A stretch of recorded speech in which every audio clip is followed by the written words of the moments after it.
Some say Chinese is one of the most difficult languages in the world, and learning it is almost impossible. So learning Chinese, the most difficult thing. 非常非常非常非常非常难. So I'm sort of tone deaf. I can't really hear them. I think the cultural mindset is the biggest complication for The us. grammar. 知吃思诗都很难。 It's just complicated so much. Only because you're not learning it in the right way. Why not try Takeaway Chinese, where you can take some Chinese away and experience progress day by day. Takeaway Chinese, we will promise you a difference.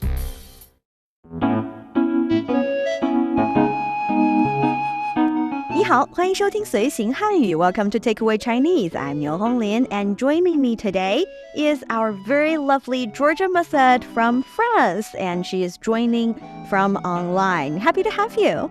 Hello, everyone. Thank you so much for having me. It's so good to be back. Great to have you on the show, as always.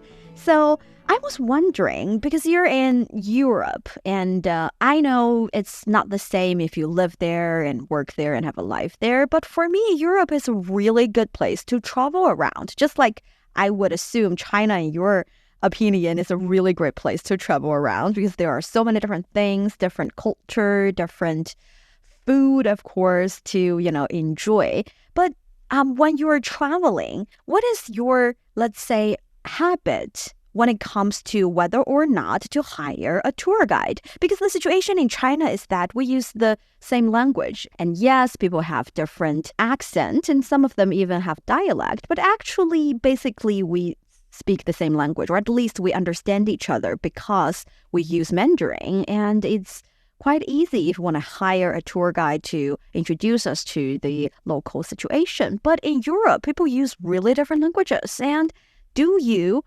find hiring a tour guide a help or sometimes a hindrance to your overall travel experience? Well, this is a very good question. As you mentioned, traveling around Europe, it's so much fun. But at the same time, you go through so many different languages. And sometimes when I travel to countries where I don't actually speak the language, there's the need to actually hire a tour guide. Right. Otherwise, yes, I think I would be lost without it. I think you could still manage to have a good travel plan and still have a good trip, but it wouldn't be the same thing. For me, well, it's easier because I speak Italian, French, and English, so I look for someone who speaks one of the three languages. But sometimes it's more difficult because if you come from a small country with a not that well-known language, it's more difficult to hire a tour guide because, not everyone speaks your language. So I would say the lingua franca is English, of course, and mainly all of the tour guides speak in English. But I think it makes the travel experience much easier. Talking about Europe, where there's so many things to see, and I think that hiring a tour guide is one of the best decisions. Wow. First of all, 3 languages and counting, because we're learning Chinese right now, really impressive. And also, I totally agree with you. I mean, when I was much younger and much poorer, I felt like hiring a tour guide is a little bit expensive, and also it's not as free because I couldn't just, make decisions at that exact moment. Maybe I made a plan about visiting a certain place, but at that moment, I do not want to go, or I want to rest for a while. I mean, if you have a tour guide or if you join a tour group, it's going to be different. It's going to be harder to be that flexible. But as I grow older and a little bit mature, I feel like having someone to talk to, especially someone from local area, to tell you about the situation, it's quite enjoyable. So first things first, do you know how to say tour guide in Chinese, given that in the future you're going to have one? I think it's 导游. 导游, perfect. 导游. 导游. Yes. So 导 carries the meaning of guide. So guiding you to different places, helping you. For example, we say 导师. 导师 is actually a mentor. When you're in your postgraduate study, you have a teacher who is telling you or guiding you in terms of what subject to go or what direction to go with your research. That is 导师. It's a little bit different than 老师. 老师 we know is teacher. 导师 is more like carrying a guiding function. So 导. And 游 is 旅游. So that's travel. travel around, visit different places. So 导游 literally is a tour guide or guide tour. Well, anyway, you get the gesture. So 导游 is going to be the theme of today's episode. So for our dear listeners, if you're interested in Chinese culture and you want to get a grip on the Chinese language, then this is the show for you. Stick with us for 30 minutes and you soon see the rewards. And for more fun Chinese learning, follow our Facebook page, Learn Chinese, to watch many fun videos and live streams. But now, let's provide you with some free Chinese for takeaway. 这次旅行请一个当地的导游吧。咱俩的想法不谋而合。请导游很省心，不用自己做攻略了。希望导游是个艺人。对，这样就不怕尴尬了。这次旅行请一个当地的导游吧。咱俩的想法不谋而合。请导游很省心，不用自己做攻略了。希望导游是个艺人。对，这样就不怕尴尬了。That's the conversation. How'd you find it? I find it, it has so many new words. I have a couple I need to ask you about, but I see myself in this conversation. I know. We would hope someone else would be the one who's kind of like, starting a conversation and entertaining everybody and making sure that it's not awkward, even when, it's like with strangers on site. Yes, I can totally understand. One of the responsibilities of the tour guide, so not making it awkward and putting so many different people together. It's not easy. It's the ideal personality.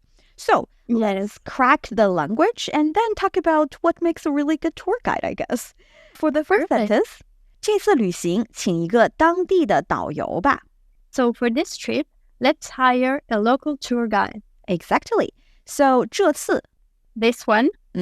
This time, this one, for this. Because we know 次 is the quantity word. It means one time. And we say 这一次, this time, 下一次, next time. So 次 is time and 这 we know is this. 旅行 the travel. Actually, you can also say 旅游. I think somehow I feel like 旅行 and 旅游 are interchangeable. We know 旅 is going to a different place. And 行 means to walk around and 游 is to visit different places. So basically they're the same thing. 旅行 or 旅游. 请 it's a please. Okay, can be used as please. Oh, I'm very glad you're making mistakes. I think your mistake justifies my being here. This is a tiny mistake. Well, it's not exactly a mistake because 请 exactly carries the meaning of please. But here it actually is a very polite way of saying hire. Oh.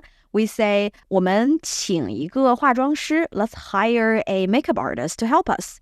Because if you think about it, we can also say 雇. 雇 is literally hire, but 雇 is a little less polite. So if you use 请 someone to do something for you, you're being a little bit polite and you're actually talking about hiring.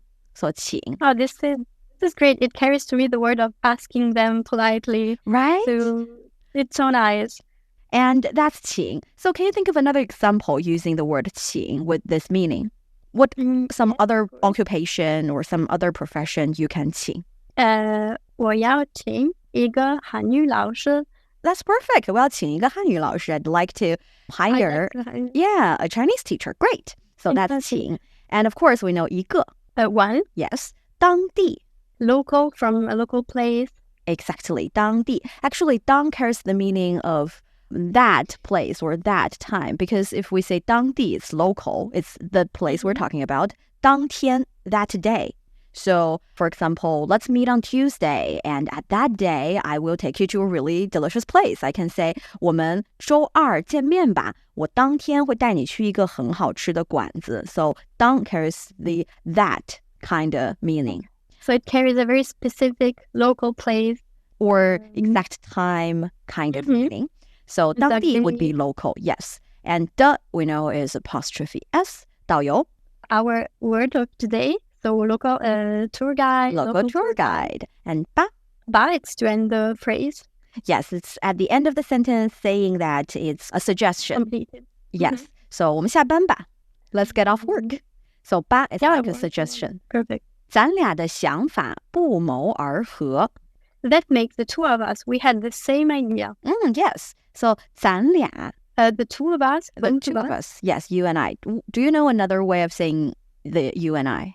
我们 我们 or 我们俩. Great. 咱俩 is a little more colloquial. And I feel like it's much more often used in the northern part of the country. I think the southern part does not use it that much, but definitely they'll be able to understand. And 想法, an idea, also, yes, an idea, I would translate it as this. And literally, actually, 想 we know is think or miss. And 法 is like 办法. 办法 is the way. So basically, 想法 is the way of thinking. So it makes sense. It's idea. So 想法. You can sometimes also say 我有一个想法. I have an idea. So I have an idea. It's a way to start a conversation. 不谋而合. It's actually the first time of meeting this. Happen to share the same view, having the same idea. It's really interesting and I've never seen it before. Yeah, because this is a Chinese idiom. We know, I think for a lot of Chinese learners, idioms are the hardest because they carry the exact meaning, but the four characters are set. So you have to remember the exact character. You cannot really change it to a different character and mean the same thing. It does not work like that. It's like a set phrase, but a very condensed set phrase. So here, 不, we know it means no. 谋, 谋划. 谋划 basically here means to communicate or talk or even coerce. And 而 means then. And 和 means harmony or agree. So without talking to each other, we land on the same idea. That's why 不谋而合 basically means happen to share the same view. So it happens to. It's like we didn't discuss in advance. That's the meaning of 不谋而合. I have to say, this one is relatively an easy one already because if you understand each character, you kind of can guess the meaning of it. There are more difficult ones with a story, a historical story behind it, and it's even harder to guess the meaning. But for this one, you can guess the meaning. Yes, and it really resumes the idea of two very close friends, not communicating, but being very connected to each other and having the exact same thought for this trip. So I think it's perfect in this case. Yes, so 不谋而合. In the future, you would be able to use it with your friends that think alike. And then we have 请导游很省心，不用自己做攻略了. Having and hiring a local tour guide is very convenient. In this way, we don't have to do all the planning by ourselves. Perfect. So we already know 请 is hiring. To hire. 导游. Local tour guide. 很. Or tour guide. Yes. Very. 省心. Convenient and not worry-free, worry-less. Have you seen this word before? Never. Is it the same as, can I say it as 别生气? Does it carry the same strategy, for example? So don't worry, don't stress. I think it's a little more than that. Because 省, we know, do you know the word 省钱? I don't actually. 省钱 means to save money. 比如说我不想买这个了，我要省钱. I don't want to buy this anymore. I am currently saving some money. So 省 carries the meaning of save. And 心 is heart. So 省心 is basically saying that because in especially traditional Chinese mentality or way of thinking, we think with our heart instead of our brain. So if you use your heart too much, if you worry too much, you would use your heart too much. So we say 费心. 费 is 浪费 or 花费. So 花费would be spend. And 浪费 is like, let's say, wasting. So using too much, basically. So 费心 is like you use your heart a lot. And 省心 is save a lot of heart. So save heart is actually saving the thinking process or saving the brain power. So 省心 is like you do not have to, why don't we say you do not have to worry too much? It's actually saying you do not have to think ahead. You do not have to worry about everything. You are carefree, rather. Now I understand. It really takes the responsibility from your heart away. Exactly. And also it's not only used to describe a situation, but you can use it to describe people.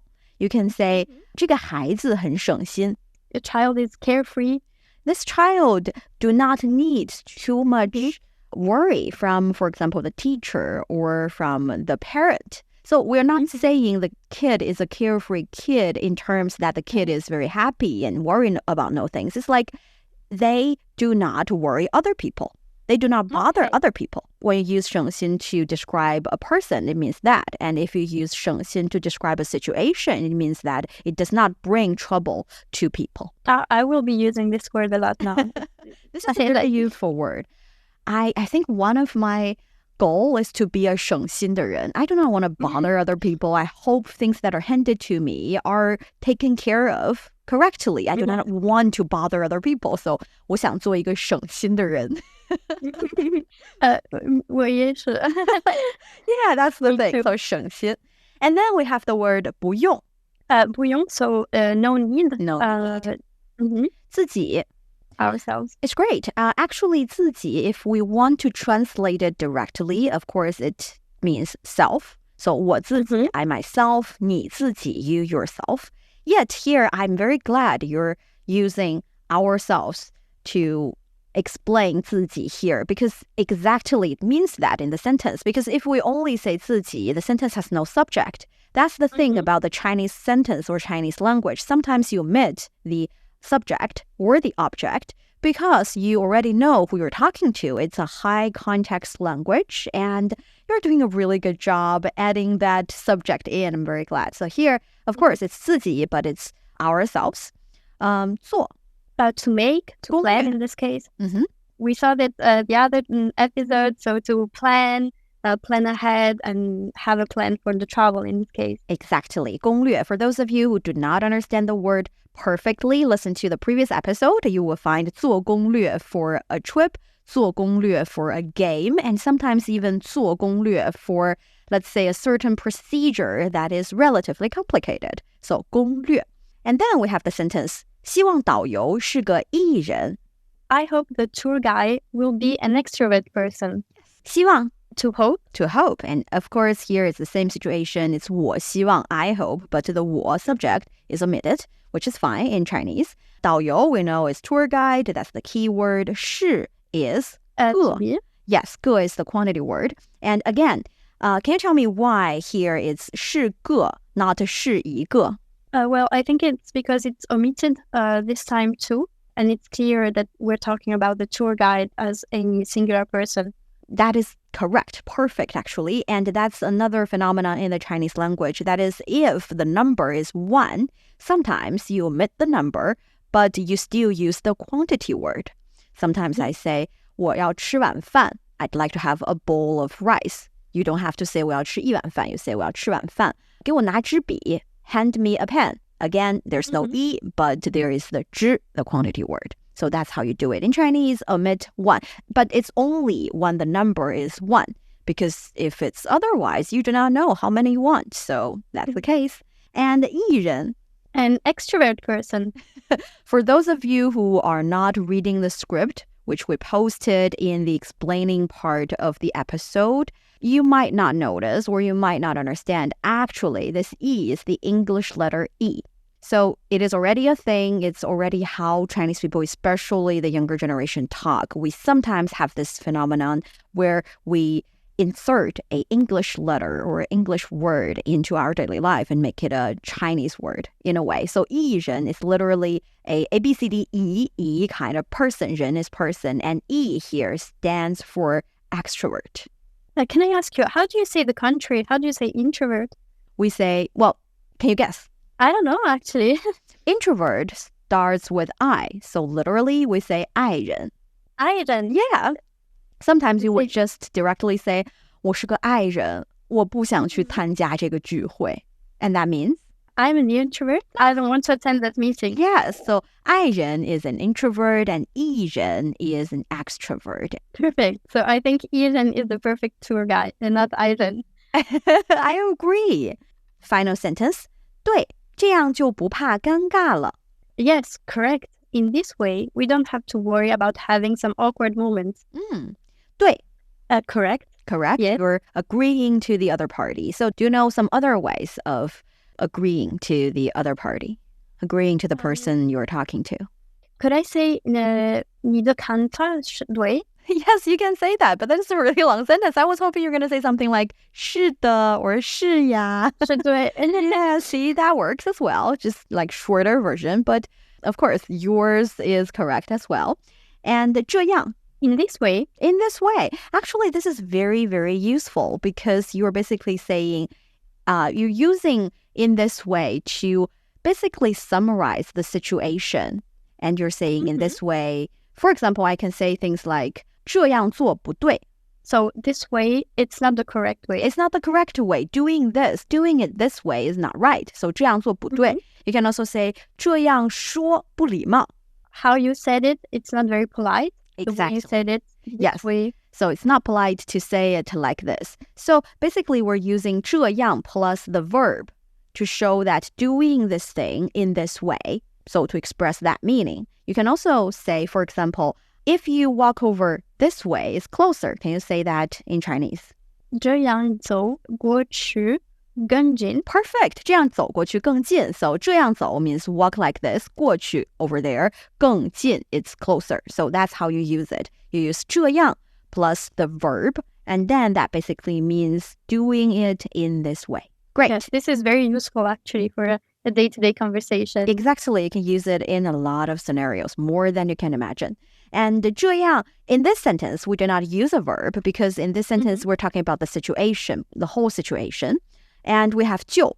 Just, or yeah. It's kind of like the word you use in a sentence. So it's to make the structure of the sentence relatively more complete. 不怕. Don't have to worry free.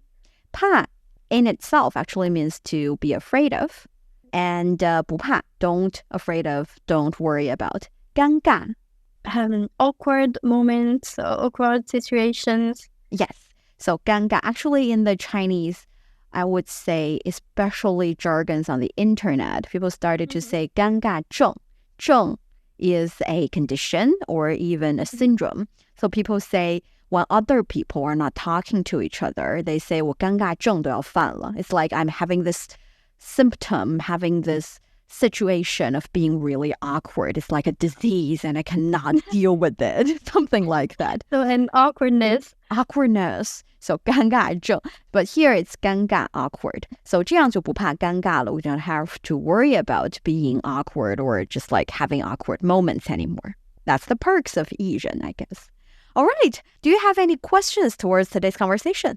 Well, I wanted to ask you, 怕 could be the last phrase we saw. Could it be used as 不恐怕? Also with or is it just 不怕? 不怕.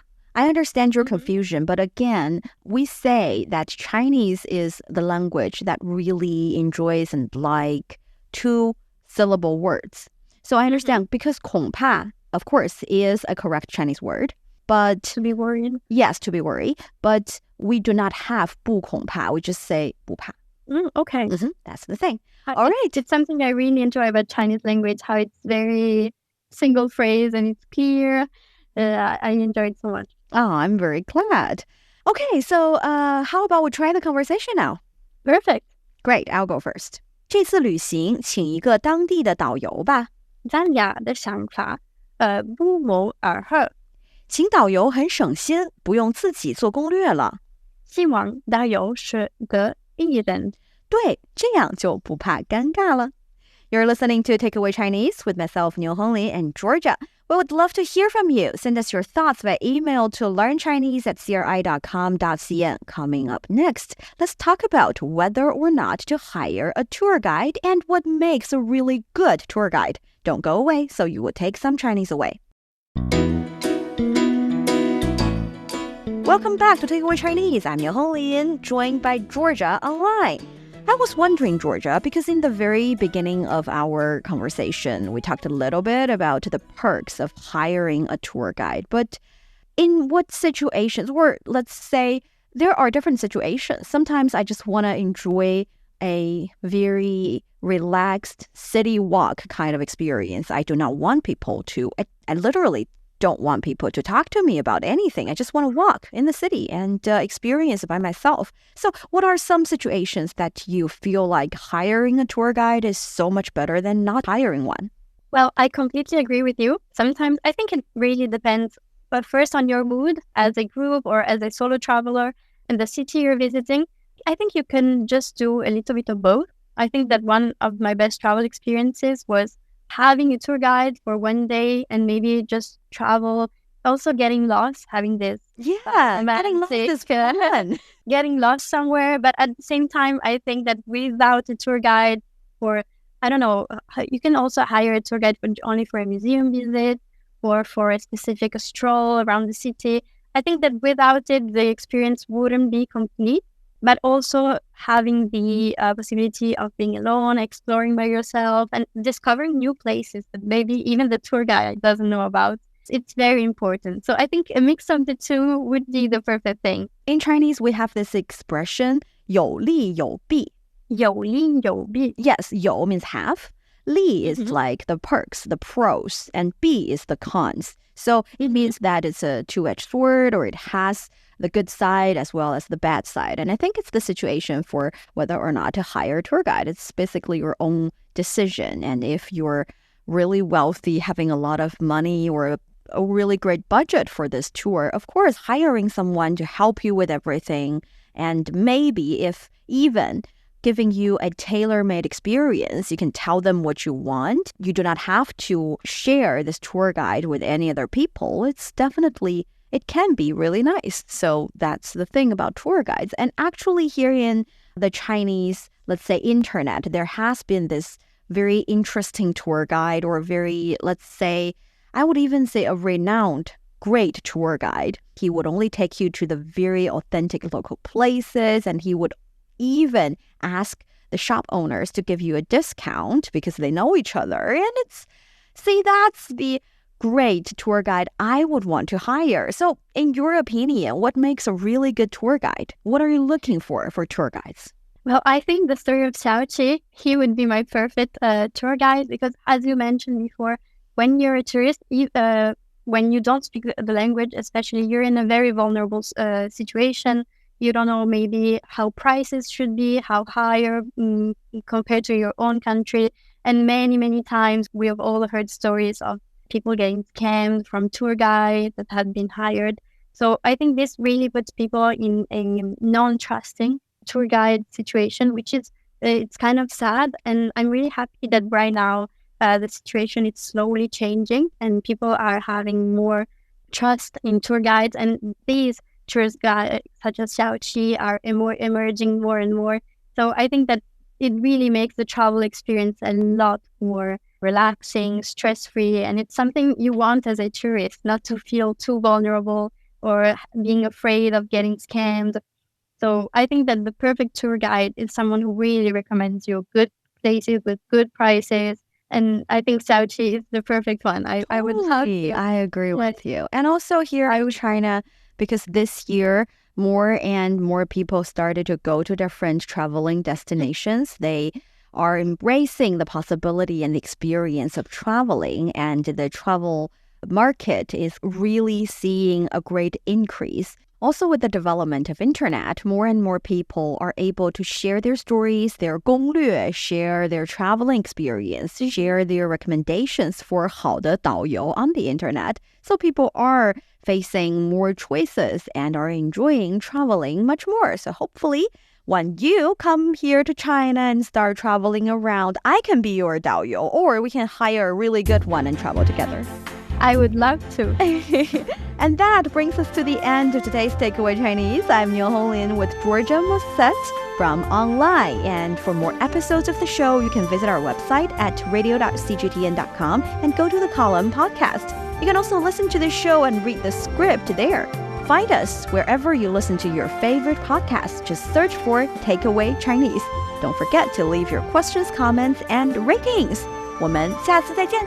再见. Thank you very much.